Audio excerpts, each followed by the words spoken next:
So let us start the ninth lecture of atomic molecular physics and ledger.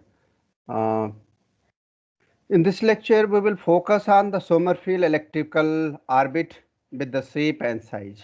So, as yesterday I was discussing in the Bohr's model, there was some problem to explain the fine structure. That's why Sommerfeld tried to modify that, and he proposed the elliptical orbit of the electron which they are supposed to revolve. So here a nice picture of the same has been shown on the front TPT, and the structure of the carbon C12, 6C12 has been given as its distribution of the electron in the different cells, 1s2, 2s2, 2px1, 2py1, 2pz1 and so on.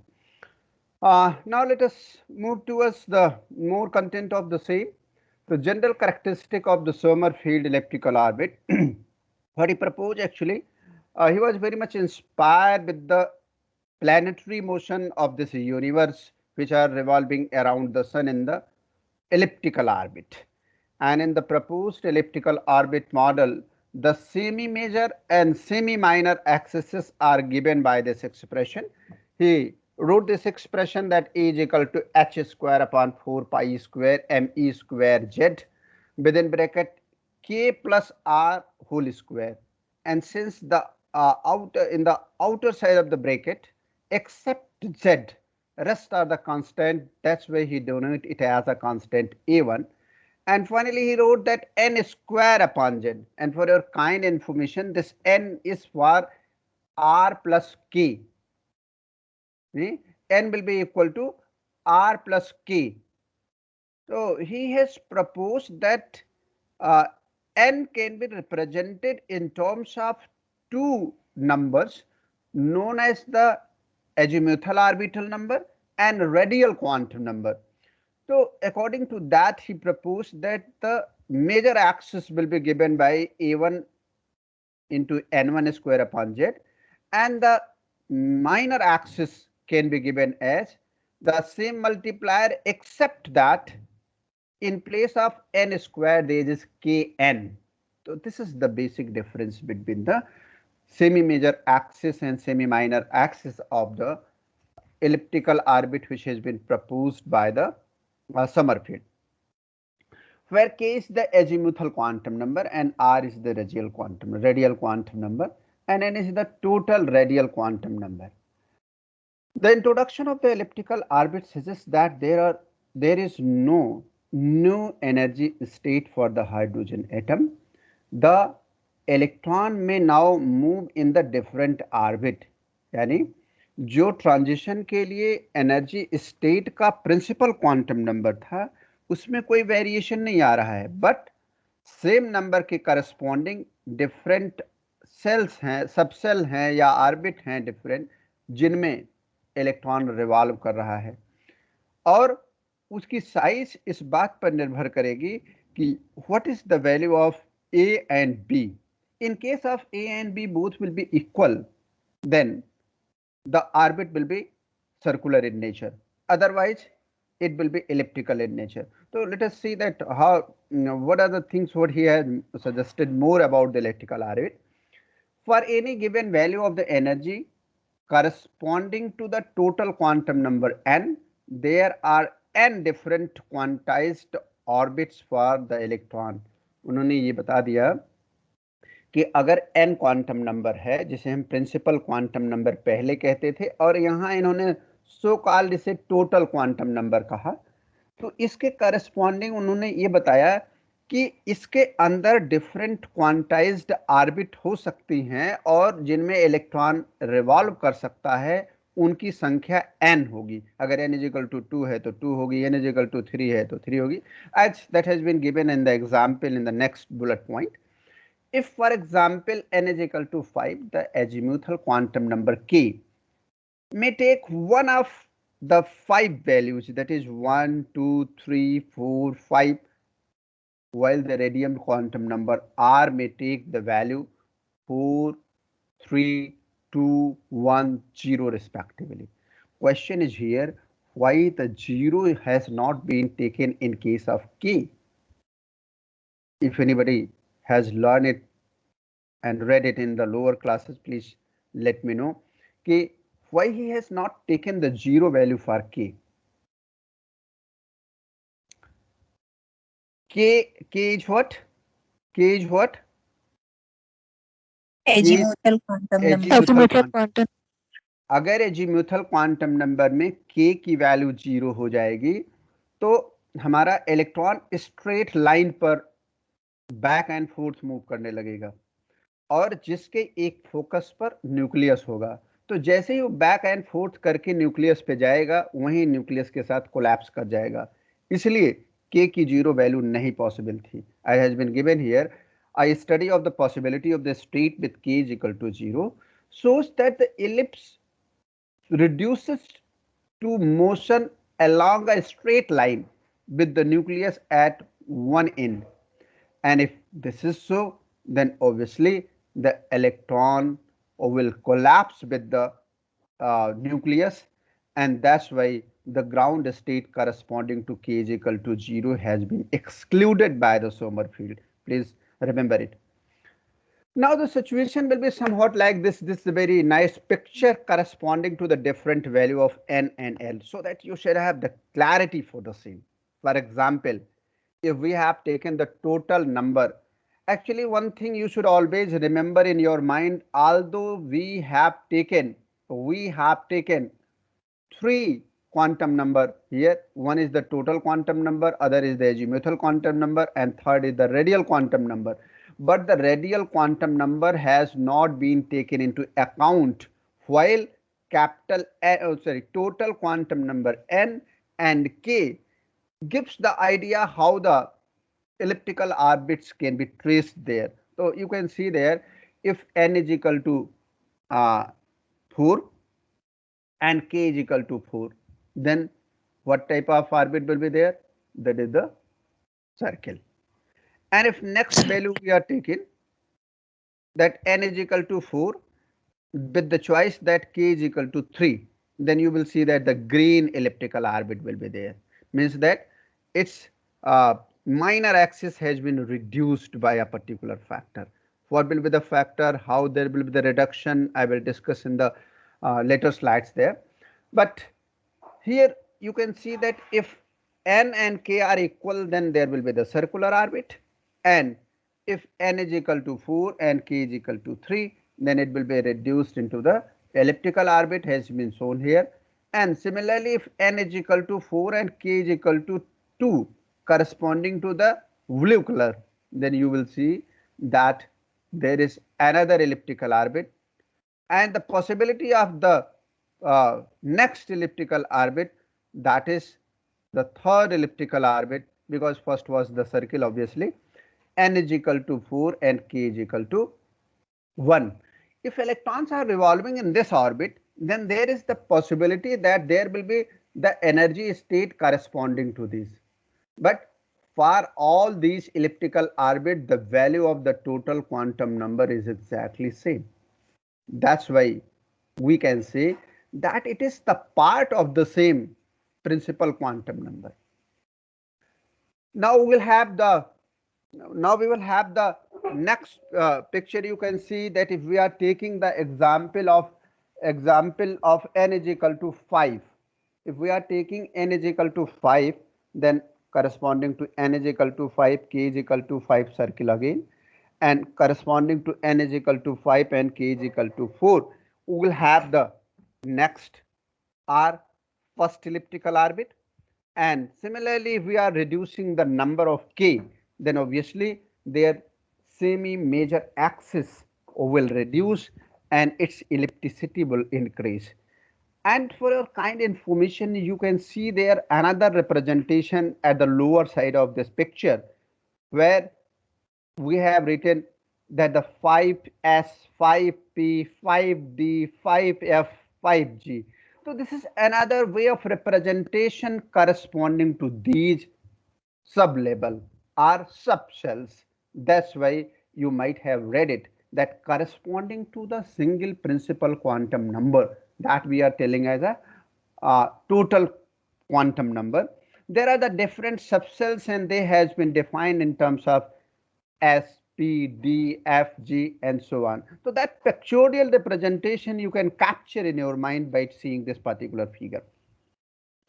Here there is a very nice picture which compare that how the reduction in the size of the orbits will be there if we are taking the different examples of the same.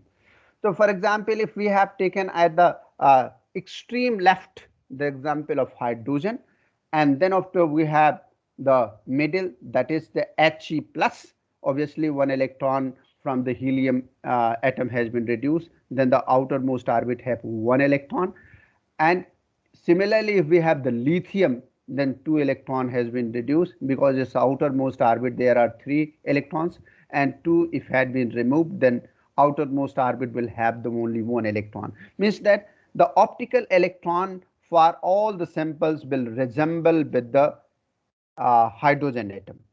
So for example, we are taking n is equal to 1, then you can see that the extreme left at the corner we have a small circle in which only one possibility is there, that n is equal to 1 and k is equal to 1.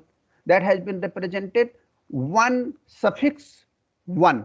Suffix means it is value of k, and the main value that is corresponding to n. So that's why you can see that the extreme left at the corner in the upside we have a small circle where we have 1 suffix 1 in the upper side, and in the lower side 1 s is there, and this is the circle.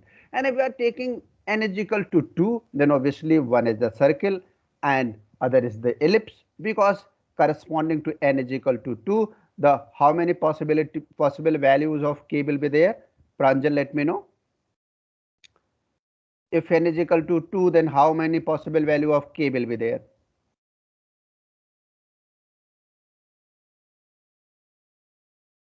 So K will be 1. Aditi, तुम बताओ.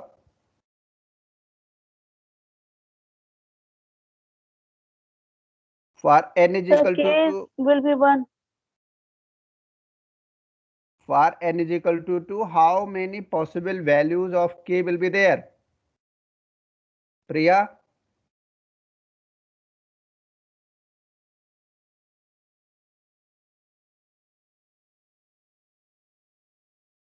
रोली? कहाँ चले गए सब, सो गए क्या भाई? नौरीन तुम बताओ. सर के की वैल्यू 0 और 1 होगी, पर 0 तो वो लिए नहीं थे, तो सिर्फ 1 ही होगी. जी नहीं, k की वैल्यू 1 और 2 दोनों होगी. क्या होगी? 1 और 2 वैल्यू होगी. लिखा भी है, तुम देख भी नहीं रहे हो. 2 सफिक्स 2 लिखा है कि नहीं ऊपर? दिख रहा है सर्किल पर, और उसके अंदर 2 सफिक्स 1 लिखा है, दिख रहा है ना? अरे यस सर। स्क्रीन विजिबल है ना? Yes sir. तो बोलो कि हाँ दिखाई पड़ रहा है. मैंने ये बताया कि ये पे ऑफ रिप्रेजेंटेशन है कि 2 अगर इसका प्रिंसिपल क्वांटम नंबर है तो सफिक्स k की वैल्यू बताता है, और इसके पहले मैंने आपको बताया था कि 0 वैल्यू k की पॉसिबल नहीं है, और ये हमेशा वैल्यूज जो n से लेकर के लास्ट तक वैल्यू जो हो सकेंगी इंटीजर स्टेप्स में वो होगा. तो इसीलिए देखो यहाँ k की 2 वैल्यूज पॉसिबल हैं, इसीलिए k इज इक्वल टू 2 और n इज इक्वल टू 2 अगर है तो ऑब्वियस सी बात है कि मेजर एक्सिस और माइनर एक्सिस बराबर हो गई और वही एलिप्स सर्किल हो गया. लेकिन जैसे ही दूसरे स्टेप पे पहुंचे वहां पर k की वैल्यू रिड्यूस होकर के 1 हो गई और n की वैल्यू 2 ही रह गई. पॉसिबल ये हो गया कि semi major axis semi minor axis में डिफरेंस आ गया, और दिखा भी है, देखो 2a and 4a, and finally ये एक सर्किल और दूसरा एलिप्स हो गया, और पहले के करस्पॉन्डिंग 2s और दूसरे के करस्पॉन्डिंग 2p है. ऐसे ही जब आप n इज इक्वल टू 3 के लिए लेंगे तो different possible values of the elliptical orbits हैं. n इज इक्वल टू 4 के करस्पॉन्डिंग है, जब लेकिन हम इसको He+ की तरफ जाएंगे तो एक चीज आप गौर कर रहे हैं कि हाइड्रोजन और हीलियम के स्ट्रक्चर में जो डिपिक्शन हो रहा है यहाँ पर ऑर्बिट का, इसमें क्या अंतर है? आकांक्षा बताओ क्या अंतर है कंपैरेटिवली?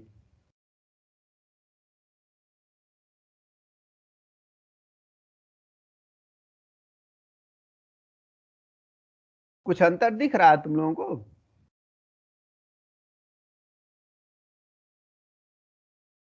पूजा तुम बताओ। सर साइज का difference. It's exactly same, only this is the answer कि आप देखो कि पहले वाले की साइज ज्यादा बड़ी बड़ी, दूसरे की साइज कम है और तीसरे की और कम है। ये कारण भी इसका है। अभी आप जब एक्सप्रेशन देख रहे थे तो उसमें लिखा था कि n² मल्टीप्लाइड बाई A1। तो z क्या है सुशांत? z क्या है? Atomic number. Atomic number. Atomic number. तो हाइड्रोजन में कितना, हाइड्रोजन का कितना एटॉमिक नंबर होगा? हाइड्रोजन का एटॉमिक नंबर क्या होगा? हैं? 1। 1। हीलियम का कितना होगा? 2। अरे उसको भी बताने दो। अभय तुम बताओ लिथियम का क्या होगा? अभय। सर 8। 8 हो जाएगा? हीलियम का 8 होता है क्या? 3 होता है। तो सब इतना अब इस तरीके की बातें करोगे तो हम कैसे मान पाएंगे कि तुम लोग एमएससी के स्टूडेंट?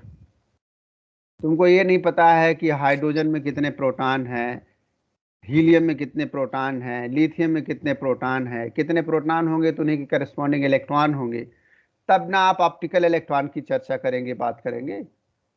तो हमारा ये कहने का मतलब यहाँ था कि A1 N1 square A1 into N square upon Z सब में आ रहा है। तो Z जब नीचे आ रहा है, जैसे जैसे Z की वैल्यू बढ़ेगी वैसे वैसे साइज ऑब्वियसली सबकी रिड्यूस होती जाएगी। This is the main depiction which has been shown in this picture also. From the expression of the semi-major and semi-minor axes, semi-major axis is proportional to N square and 1 upon Z. A is equal to H square upon 4 pi square ME square Z into K plus 1 K plus R whole square, that is equal to A1 Z A1 N square upon Z। यहीं से वो value देख करके हम depiction कर रहे थे। Expression आपको पहले भी मैं दिखा चुका था। और जो सेमी माइनर एक्सिस है वो प्रोपोर्शनल होगी n इंटू के के। तो ऑब्वियसली n इंटू के प्रोपोर्शनल होगी और 1 अपान जेड के प्रोपोर्शनल भी होगी, जैसा कि पहले भी देख चुके हैं आप expression. And finally this expression will be equal to A1 KN upon Z. Starting with the smallest orbit of the hydrogen with Z is equal to 1, ionized helium Z is equal to 2, doubly ionized lithium Z is equal to 3, and we place N is equal to 1, K is equal to 1 and R is equal to 0. Then obviously the circle's radius will be A1, A1 by 2, A1 by 3, etc. and it has been depicted in the figure already. With N is equal to 2 there are two possibilities. जब N is equal to होगा, N is equal to 2 होगा तो दो possibilities हैं। क्या possibility होंगी? Number 1 K is equal to 2 हो जाएगा, R is equal to 0 है, and K is equal to 1, R is equal to 1. So the first set of quantum number gives the Bohr circle orbit of the radius, that is the 4. पहले वाले यानी hydrogen के case में इस condition में जहां पर R is equal to 0 होगा और K is equal to 1 और R is equal to 1, क्योंकि N बराबर क्या होगा? R प्लस K के बराबर होगा। तो ऑब्वियस सी बात है कि अगर R प्लस K को जोड़ेंगे तो कितना आएगा? 2 आएगा, और K की वैल्यू कितनी है? 2 है।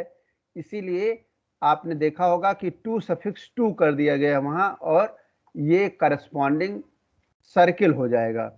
ऐसे ही हम जब लिथियम के लिए लेंगे तो वो भी सर्किल होगा, और जब हम हीलियम के लिए लेंगे वो भी सर्किल होगा। अंतर केवल इतना आएगा कि चूंकि z से डिवाइड करने के बाद एक्सप्रेशन आ रही थी, एक के लिए z1 है, दूसरे के लिए 2 है, तीसरे के लिए 3 है, इसलिए इनकी रेडियस जो कैलकुलेट होगी सर्किल की वो 4a1 4a1/2 4a1/3 इस तरीके से बढ़ती चली जाएंगी, घटती चली जाएंगी अगर हम हेवी एटम्स लेते जाएंगे। अगर हम इसके सेकेंड सेट की बात करें, यानी जब हम k = 1 और n = 1 ले लिए, तो अब आप इसमें देखो एक के केस में तो हम क्या कहते थे कि ये n² होगा, और दूसरे के केस में कहते थे इसे r इंटू k के बराबर या r इंटू n के बराबर, जो पहले अभी एक्सप्रेशन आप देखे हुए थे।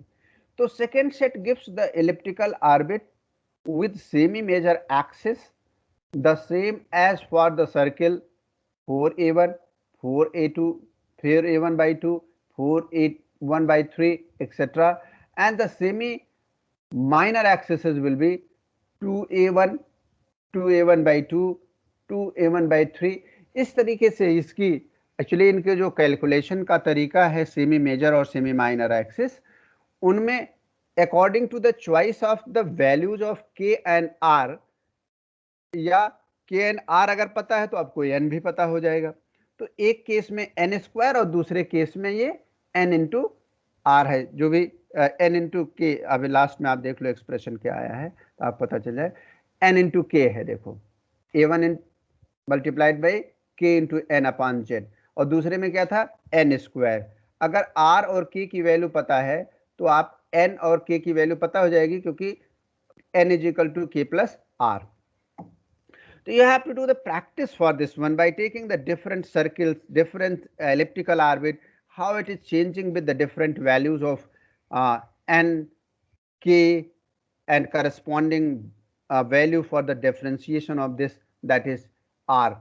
So similarly we are taking another example, that n = 3. Then please make your practice for this one and try to find the value of the semi major axis and semi minor axis with the different choice of the k values and r values. And if we have n = 3, then the choice for the different set of the values will be k = 3, r = 0, k = 2, r = 1, k = 1, r = 2, set of k and r values, which gives the three minor axes with reducing values with k. So similarly we will write the expression corresponding to the semi major axis and semi minor axis. Although the relation n = r plus k, it is clear that we have three quantum number, but it is customary to define each quantum state by giving the total quantum number n and azimuthal quantum number k. जैसे देखो इसमें इसका अर्थ, इसका मतलब केवल यही है कि हम शुरू में भी बताए थे कि यहाँ पर जैसा डिपिक्ट हो रहा है कि तीन क्वांटम नंबर है, एक क्या है n है टोटल क्वांटम नंबर, दूसरा क्या है r है जिसे हम रेडियल क्वांटम नंबर कह रहे हैं, तीसरा क्या है एजीमुथल क्वांटम नंबर k है। लेकिन यूजुअली जो डिफाइन किया गया है वो सारे के सारे डिपिक्शन n और k के टर्म में ही डिफाइन किए हैं। क्यों ऐसा है? क्योंकि n में r समाहित हुआ है और k एजीमुथल होने के नाते k और k को वरीयता दे दी गई और n तो रहेगा ही रहेगा। इन्हीं दोनों के आधार पर इनकी इलिप्टिकल ऑर्बिट को डिफाइन किया गया और उनकी करस्पॉन्डिंग डिफरेंट सबसेट्स को। How the notation will be there in the literature? Two system of notation are found for n and k. According one system, the numerical value of the k is given as a subscript of the numerical value n. For example, n = 3, k = 2. We will write it as 3 suffix 2. Later, and now more widely used notation is one in which the numerical value of n is followed by the different letters which are known as the subcells and represented by the azimuthal quantum number, that is 1, 2, 3, 4, 5, 6, etc. So let us have the clear picture for the same. That is for the state n = 4, k = 2. K = 2 means it will correspond to p subcell. So इसका representation क्या हो गया 4p, 4 corresponding to the total quantum number and 2 corresponds to the p sublevel. And the notation is somewhat like this, what I have tried to depict it in this table, that nk यानी n suffix k, तो इसका एक notation हो गया 1 suffix 1. अगर हम n is equal to 2 लेते हैं तो k की दो वैल्यूज पॉसिबल हैं, 1 और 2, जो मैं भी पूछ रहा था आप लोगों से. तो एक में 2, n तो कांस्टेंट है, n कांस्टेंट माने n कॉमन है जो कि टोटल क्वांटम नंबर है, तो 2 1 and 2 2. Similarly for 3 and 4 we can define, but if we will have the more modern way to represent it, then it is represented as a n multiplied by k. N is what? That is the principal quantum number, and k will correspond to different subcell. So that's why in place of writing k is equal to 1 2 3 and so on, we used to write s p d f, and this is the way of representation of this one.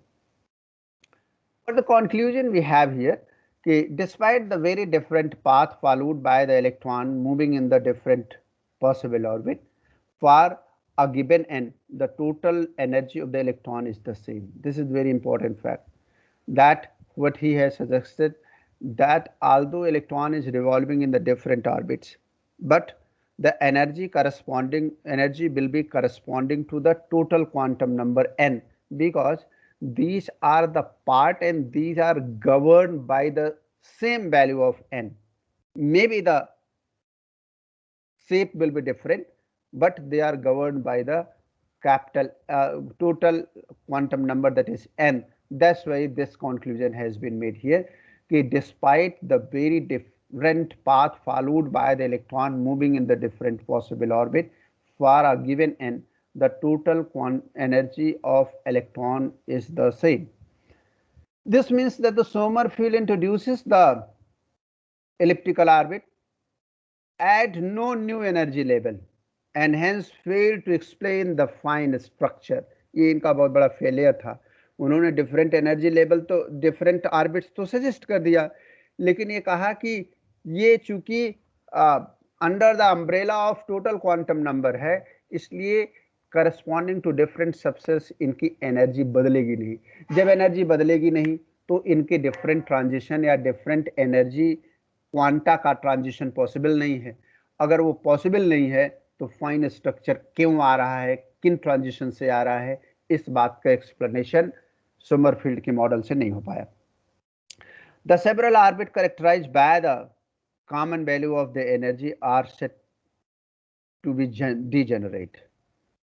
Sommerfeld removed the degeneration in the total energy of electron moving in different k orbits. Actually ये माना जाता है कि अगर एक particular level के corresponding ढेर सारी एनर्जी लेवल उसमें हो तो इसको कहते हैं डीजेनरेट लेवल ऑफ दैट. लेकिन उन्होंने कहा कि नहीं, ये जो है under the umbrella of the total quantum number, electron different के ऑर्बिट्स में मूव कर रहे हैं जो कि गवर्न के से हैं, बट इनकी शेप डिफरेंट है, इसलिए इसे इन्होंने डीजेनरेसी वाले कॉन्सेप्ट को रिमूव किया. He introduced the relativistic variation of the mass of electron due to the v by c is equal to 10 to the power minus 2.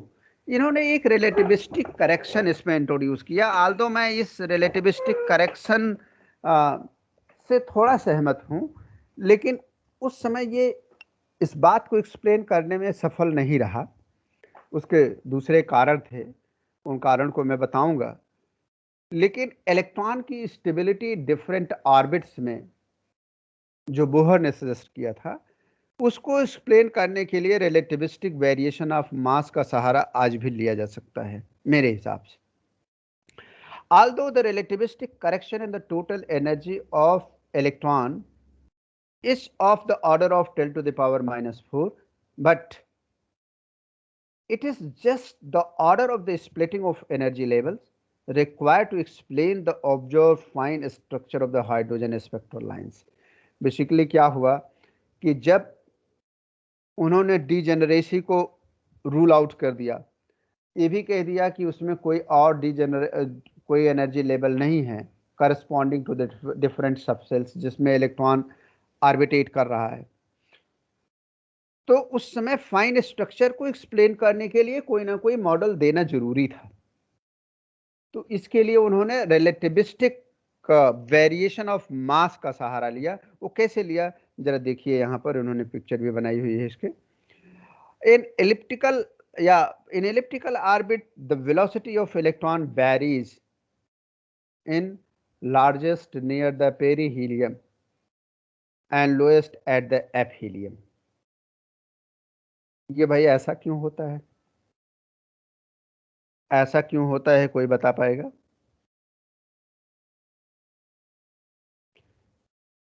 Kepler का प्लैनेटरी मोशन का जो लॉ है, किसी को पता है या किसी को याद है? हिंदी अंग्रेजी किसी में याद हो तो जरा बताए। सर फर्स्ट वाला था कि all planets move about the sun in elliptical orbit, having sun as one of its foci. Okay, next. And so second one is a radius vector joining any planet of the sun swipes equal area in equal. This is very important factor. Can you relate this one with this one? With this particular point what has been written here, can you relate with this one? Second law of Kepler. इसका मतलब क्या हुआ? Equal area swap करता है equal time, इसका क्या मतलब हुआ? इसका मतलब जरा ध्यान से सुनिए तब आपको समझ में आ जाएगा। पहले आप एलिप्स बनाइए, एलिप्स का एक फोकस बनाइए। एलिप्स का फोकस इसके सेंटर पर नहीं होता है, पहली पॉइंट। तो जब ये फोकस आप देखोगे तो इस फोकस से प्लैनेटरी मोशन के ट्रैक को जब तुम ज्वाइन करोगे तो जहां ये बहुत दूर है, इस फोकस से बहुत दूर जब इलेक्ट्रॉन या कोई प्लैनेट होगा उसको ज्वाइन करोगे और थोड़ी दूर बाद अलग आगे आकर के करोगे तो उसके बीच में एक एरिया ट्रैक होगा जो कॉनिकल टाइप का होगा। और जब इलेक्ट्रॉन या प्लैनेट अपने फोकस वाले पार्टिकल के या न्यूक्लियस के करीब में होगा तब वहां से आप रेडियस वेक्टर ज्वाइन करिए उसके ट्रैक को उतने ही समय में, तो आप देखेंगे कि दोनों की एरिया बराबर करनी है आपको। क्यों? क्योंकि फंडामेंटल कॉन्सेप्ट है कि ग्रह की क्षेत्रीय चाल नियत होती है, यानी इक्वल समय में इक्वल एरिया स्वैप करेगा, जो अभी अभय जी बता रहे थे। तो ऑब्वियस सी बात है, एक रेडियस वेक्टर इतना लंबा है तो एक रेडियस वेक्टर छोटा है क्योंकि उस समय इलेक्ट्रॉन उसके नजदीक आ गया है। तो ऑब्वियस सी बात है कि उसको ट्रैक ज्यादा दूर चलना पड़ेगा, तभी इसकी एरिया दूर वाली स्थिति की एरिया के बराबर होगा। करेक्ट? अब अगर सेम एरिया क्रॉस करना है तो जो दूर की स्थिति है, यानी जब दूर है फोकस से इलेक्ट्रॉन, तो वो थोड़ा ही दूर अपने अगर ट्रैक पे चलेगा तो इतनी दूरी पर है कि दोनों रेडियस वेक्टर जब ज्वाइन करेंगे तो उनके बीच का एरिया बहुत ज्यादा हो जाएगा। और उतनी ही एरिया स्वैप करने के लिए जब नजदीक रहेगा तो उसे ट्रैक पर काफी दूर ट्रेस करना पड़ेगा, काफी दूर चलना पड़ेगा। काफी दूर चलने के लिए उसकी चाल बढ़ानी पड़ेगी और जब दूर रहेगा तो उसकी चाल घटानी पड़ेगी। यही बात यहां पर लिखी हुई है कि इन elliptical orbit the velocity of electron varies and it is the largest near the perihelion and lowest at the aphelion। इसका प्रभाव क्या पड़ेगा जरा ये देखिए। The actual size of relativistic correction depends upon the average velocity of the electron, which in terms depend on the ellipticity of the orbit। अब actually relativistic correction अगर आप लगाना चाहते हैं एलिप्टिकल ऑर्बिट में तो आपको एक एवरेज वेलोसिटी कंसीडर करनी पड़ेगी, क्योंकि जब तक वेलोसिटी आप एवरेज नहीं लेंगे तब तक कैसे वेरिएशन ऑफ मास के बारे में बात करेंगे। और ये डिपेंड करेगा कि उस ट्रैक की, जिस ट्रैक में ये रिवॉल्व कर रहा है, उसकी इलिप्टिसिटी किस तरीके की है। This means that the correction in is different for the different के सेल, यानी अलग अलग इलिप्टिकल ऑर्बिट के लिए करेक्शन अलग अलग होगा। एंड के orbit of a given value of n, and thus the degeneracy is removed here. Sommerfeld obtained the value of the theta increases by 2 pi equation for the path of electron is as this one. इन्होंने जो radius vector के लिए expression पाया वो आया 1/r equal to 1/a 1 minus epsilon cos with in bracket gamma theta upon 1 minus epsilon square, जहां पर एक गामा की वैल्यू हमेशा 1 से कम है और ये कांस्टेंट है। The r does not return to a given value when theta increase by 2 pi, but only when it increases by 2 pi by gamma which is greater than 2 pi. Actually ये पूरा का पूरा कहानी ये है कि इस पिक्चर से जरा आप देखिए, किसी भी एक इलिप्टिकल ऑर्बिट को लेकर के देखिए, और उस इलिप्टिकल ऑर्बिट में जब ये 360 डिग्री घूमता है इलेक्ट्रॉन, तो जहां से चला था वहां न पहुंच करके थोड़ा आगे बढ़ जाएगा, क्योंकि ये स्पिन भी कर रहा है। तो जो 360 डिग्री ये घूमने के लिए है, वो 360 डिग्री ना घूम करके इसकी वैल्यू कुछ अलग हो जाती है। क्यों? क्योंकि भाई जो सर्किल बीच में देख रहे हो, उसके सर्किल के एक पॉइंट से चल करके दूसरे वहां पर पहुंचेगा, तब तक ये पूरा का पूरा एलिप्स थोड़ा सा आगे शिफ्ट कर जाएगा। और आप देखो इस एक्सप्रेशन में दिखाया गया है डेल्टा फाई, यानी दो टिप्स के बीच की वैल्यू, और ये जो डिफरेंस यानी जो इंक्रीमेंट आएगा वो increment 2 pi by gamma minus r के बराबर, -2 पाई के बराबर आएगा, जो एक्सप्रेशन इसमें कैलकुलेट किया गया है। इसीलिए जो एक्सप्रेशन है आपकी इसके रेडियस वेक्टर की, वो भी बदल जाती है। And this r does not return to a given value when theta increases by 2 pi, but only when it increases by 2 pi by gamma which is greater than 2 pi by gamma which is greater than 2 pi। कुल मिला के इसके कहने का अर्थ यही है कि हम सेंटर पर 2 पाई मूव करने के लिए जब अपना पूरा का पूरा कंप्लीट चक्कर लगाते हैं, तो वो जो चली गई डिस्टेंस है, यानी जो चली गई ट्रैक पर ट्रेस्ड एंगल है, वो एंगल 2 पाई से थोड़ा ज्यादा हो जाता है। Thus the orbit of the electron is not uniform rotation ellipse, but the perihelion of the orbit precesses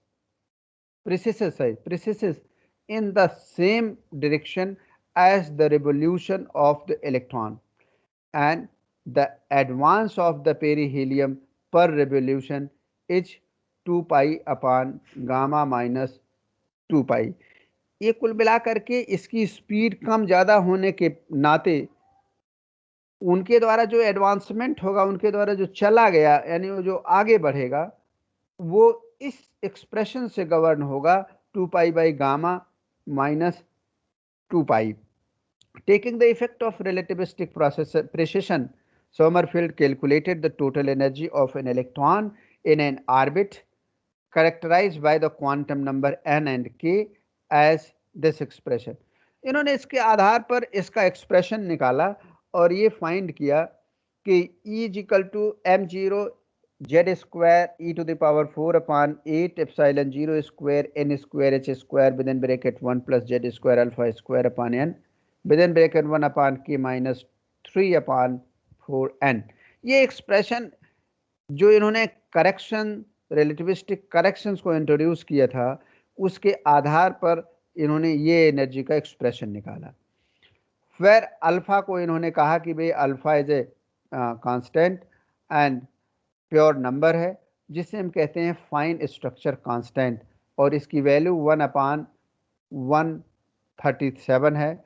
alpha is equal to the ratio of the velocity of electron in the first Bohr orbit of the hydrogen to the velocity of the light in vacuum. ये value इसकी alpha की इस तरीके से निकाली जाती है या ये वैल्यू होती है.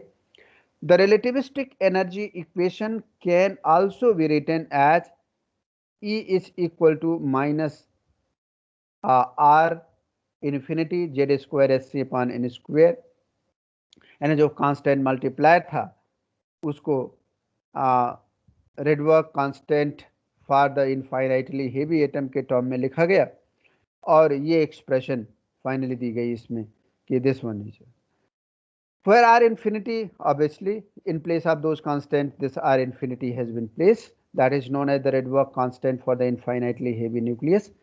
The term value of the hydrogen like atom are therefore, अब ये term value उसके लिए निकाल ली गई और या हम कहेंगे कि term value बराबर R infinity Z square upon N square plus R infinity Z square Z to the power 4 upon alpha square upon n cube into 1 upon k minus 3 upon 4n. चलिए इसी को मल्टीप्लाई अंदर की तरफ कर दिया गया जो इसका मल्टीप्लायर था. And first term of the above equation is same as derived by the Bohr for the circular orbit and gives the major part of energy. क्यों?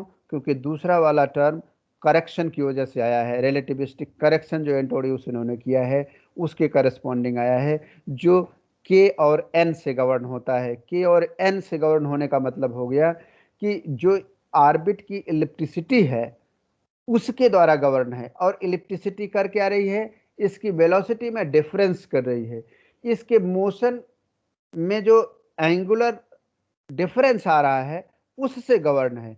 And finally this is because of the elliptical orbit within the same number of total quantum number, that is n. तो पहला तो corresponding to the total quantum number as it has been proposed by the Bohr himself, and second is corresponding to the correction. And with this correction Sommerfeld tried to give the explanation of the occurrence of fine structure of the lines.